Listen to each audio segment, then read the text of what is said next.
უშუალოდ თქვენ ვინც ფეერვერკი გესროლათ დაინახეთ? არა, ვერ დავინახე. ზვია ცეცხლაძე, ასეთი პიროვნება, იქ ხომ არ გინახავთ, ხომ არ დაგინახავთ და კონკრეტულ მითითებებს ხომ არ აძლევდა ვინმეს? კონკრეტულად არ დავინახავს ახლა. გასაგებია. ეს აქცია რა პოლიტიკურ მოვლენას მოყვა არ გახსენდებათ? კი, როგორ არ მახსენდება, რუსულ კანონს აპროტესტებდნენ, მე მომხვდა პიროტექნიკა, მომხვდა თვალისარეში, მარცხენა თვალისარეში. სტამის ზიანა და თქვენ ხომ ზუსტად არ იცით ვინ გესროლათ ფეერვერკი? ზუსტად არ ვიცი. მაგრამ ხო დაინახეთ ეს ადამიანი? ბევრი დავინახეთ, რომელიც უშუალოდ თქვენ ვინც ფეერვერკი გესროლათ დაინახეთ? არა, ვერ დავინახე. არ დაინახეთ. თქვენი იქ ყოფნის პერიოდში 28-ში, როდესაც იყავით ამ კონკრეტულ მისამართზე. ვინმე ხომ არ გახსენდებათ ამ ადამიანებიდან, იქ აქციის მონაწილეებიდან, რომ 1, 2 ან პირთა ჯგუფი იყო გამოყოფილი და ეს ადამიანი მოწოდებებს აკეთებდა, ვის როგორი მოქმედება უნდა შეესრულებინა, ვინსად უნდა წასულიყო, ვის როგორ უნდა ემოქმედა, ვინსად უნდა დამდგარიყო. ასეთი პირი გამოკვეთილად ხომ არ გახსენდებათ თქვენ?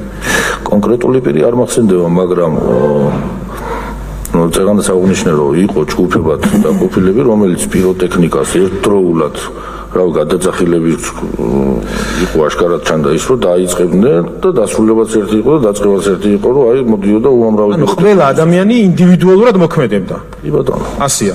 ზვია ცეცხლაძე, ასეთი პიროვნება, იქ ხომ არ გინახავთ, ხომ არ დაგინახავთ და კონკრეტულ მითითებებს ხომ არ აძლევდა ვინმეს, რომ აი აქეთ წადით მაგალითად ეს მოქმედება შეასრულეთ. მითითებები ზვია ცეცხლაძეზე გეკითხებით კონკრეტულად, აი ეს ადამიანი. ხო, არ გახსენდებათ ხო ასეთი ადამიანი? შეიძლება იყო იქ, მაგრამ ეხა ყველა სახე არ დაგინახავთ, შეიძლება ხარისხში არ გეკითხებით ბატონო, თქვენ არ დაგინახავთ ხო ეს ადამიანი? რავი, შეიძლება ვახსენოთ. დაინახეთ, არ დაგვიმალოთ, გითხარით, ხომ არ დაგინახავთ? კონკრეტულად არ დავინახავს ახლა. გასაგებია, მადლობა, თუ შესაძლებელია, რომ ხო იქ იყო, მაგრამ ვერ დავინახე, ვერ ვიხსენებ. გასაგებია, არ დაგინახავთ, კონკრეტულად ვერ იხსენებთ. კი ბატონო. გასაგებია და ბოლო კითხვა მექნება, იქ ხილვადობა მეტნაკლებად იყო. ხომასია? კი, ხილვადობა იყო. მადლობა. თქვენ ბრძანეთ, რომ არც ერთი ეს ადამიანი, რომელიც ახლა მოსამართლემ ჩამოთვალა სახელები და გვარები და ბრალდებულთა სკამზე შედან, თქვენ არ გინახავთ, არ იცით მათ შესახებ და ასე შემდეგ. პირადად თქვენზე აქ საუბარი. მაგრამ ხომ არ გსმენიათ რომელიმე მათგანის გვარი სხვა თქვენი დაზარალებული თანამშრომლების მხრიდან, რომ აი მაგალითად ვეფხია კასრაძე დაინახეს როგორ აორგანიზებდა მართლსაწინააღმდეგო მოქმედებას, ან რომელიმე სხვა სახელი და გვარი როგორ ისროდა პიროტექნიკას. სხვებისგან ხომ არ გსმენიათ მათი კონკრეტული სახელები და გვარები? არა, ნამდვილად. მადლობა, მეთქი თქვა რა მაქვს. ხომ არ გახსოვთ თქვენ შემთხვევით ამ დღეს ეს აქცია რა პოლიტიკურ მოვლენას მოყვა არ გახსენდებათ? კი, როგორ არ მახსენდება, რუსულ კანონს აპროტესტებდნენ, რაც ნამდვილად? ბატონო გივი, რუსულ კანონს აპროტესტებდნენ, ბრძანეთ წეღან. ხო არ გახსოვთ ამ დღეს ხო არ მოხდა შემთხვევით საქართველოს პრემიერ-მინისტრ ევროკავშირში გაწევრიანებაზე უარი თქვა 2030 წლამდე. ამას ხო არ მოყოლია ეს აქციები? ნამდვილად არ მახსოვს. არ გახსოვთ. ამ საქმეზე დაზრალებულად ხართ ცნობილი, ხო? დიახ. აი ზუსტად სხეულის დაზიანების მაგ ფაქტთან დაკავშირებით სხვა საქმეზეც ხომ არ ხართ დაზრალებულად ცნობილი? ბატონო მოსამართლე, აი იმ დღეს 28-ში რომ მიიღეთ სხეულის დაზიანება ამ საქმეში ხო ხართ? სხვა საქმეზე, სხვა სისხლის სამართლის საქმეზეც ხომ არ ხართ? არა. არა ხართ? უკან თქვენ შეაფასეთ უკვე შემდეგ ძალიან გთხოვთ ახლა. ანუ დაზრალებულად არ ცულით თქვენ სხვა საქმეზე თავს? მიიღეთ უკვე მაგაზე და შემდეგი. ბატონო, გაახსენდა რაღაცა ბატონო. სხვა სისხლის სამართლის ბაზაზე მეკითხებით, რომ თუ აი ამ ფაქტთან კი ბატონო, კი ხართ? ვერ გავიგეთ, ახლა თქვით არა ხართო, ეხა ხართო რა. შეიძლება კითხვაც ვერ გავიგე, რა ისეთი ის არის, რომ შეიძლება კითხვაც ვერ გავიგე ნორმალურად თავიდან და ვერ აღვიქვი და მაგით ეხა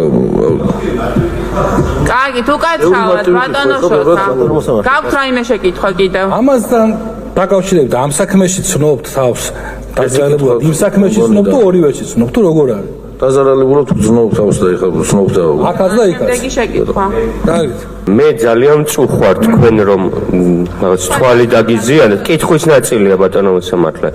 მაგრამ თქვენ აი ორ საქმეში ყოფილხართ დაზარალებული, მეორეგანაც მიხვალთ. თქვენ აქ ხო ვერ ხედავთ იმ ადამიანს, ვინც დაზიანება მოგაყენათ? აი, შემდეგი კითხვა მაქვს. თქვენ ახსენეთ ნიკოლონ მანეჭავიძე, ხო? თუ არ ვცდები. აი, თქვენ დაზიანების მიყენების დროს, როდესაც დაზიანებას იღებთ, შეგიძლიათ სახელი და გვარები მითხრათ ადამიანს, ვინც დაადასტურებს, რომ ეს დაზიანება მართლა მიიღეთ. კონკრეტულ სახელ ვერძე ვინ გედგათ?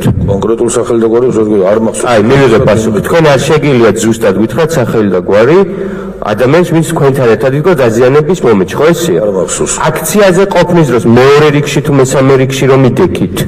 იქ რომ idekit, თქვენს გარშემო რომელი ადამიანებიც იდგნენ, იმათ სახელების და გვარების თქვა ზუსტად არ შეგიძლია, ხო ეგრეა? შემიძლია, იმიტომ რომ არ მახსოვს ეხლა ამჯერ რეალურად. თქვენ იქ რამდენად იყავთ ამის რაიონით მტკიცებულება გააქვთ? ბატონო მაინტერესებს. გვერდზე მდგომები არ იცის ბატონო მოსამართლე. არ ვიცი რა ვეკითხები. არა იქნება აქვს. რამე ვიდეო მასალა ხომ არ გაქვთ 28-ში ნამდვილად რომ იქ იყავით? ვიდეო მასალა არა, მაგრამ აი მივიღე პასუხი დავასრულე. აი რუსთაველის გამზირზე ხალხი ხომ იდგა? დიახ. თქვენ როცა იქ იყავით, თქვენი მხრიდან ხომ არ ყოფილა მოწოდება იმ ხალხის რუსთაველის გამზირზე მდგომი ხალხის მიმართ, რომ დაშლილიყვნენ? მათ ხო ჰქონდათ პროტესტის გამოხატვის უფლება? კი ბატონო. შესაბამისად გამოდის, რომ რუსთაველის გამზირზეც ლეგიტიმურად იდგნენ, ხო ესეა? მადლობა. ეხლა მითხარით ჭიჭინაძის გამზირზე, ჭიჭინაძის ქუჩაზე რატომ არ შეიძლებოდა ამ მოქალაქეების გადაადგილება? თუ რუსთაველზე მათი დგომა ლეგიტიმური იყო, ჭიჭინაძეზე რატო არ იქნებოდა ლეგიტიმური?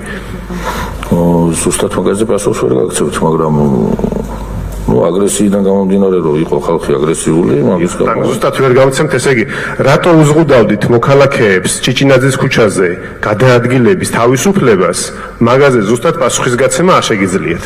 კი ბატონო. მადლობა.